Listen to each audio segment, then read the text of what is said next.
एक गोष्ट मी तुम्हाला सांगतो, की ही राजकारणी लोकांचं देशावर कधीही प्रेम नसतं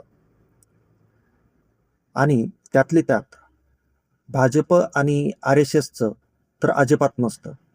कारण या लोकांचं देशावरती जर प्रेम असतं, तर पंतप्रधानांनी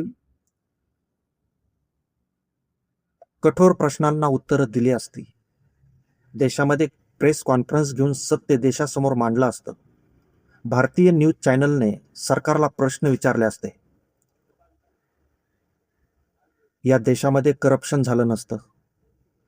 या लोकांचं देशावरती प्रेम असतं तर देशातील जनतेला खोटी आश्वासनं दिली नसती. 80 करोड लोकांना 5 किलो राशन घ्यायची वेळ आली नसती. धर्माधर्मामध्ये भांडणं लागली नसती. जातीवाद, वर्णव्यवस्था अस्तित्वातच आली नसती. नीट सारखे एक्झाम लीक झाले नसते. हे सगळं करून स्वतःला देशभक्त बनवतात आणि हे लोक आपल्याला देशभक्ती शिकवतायत.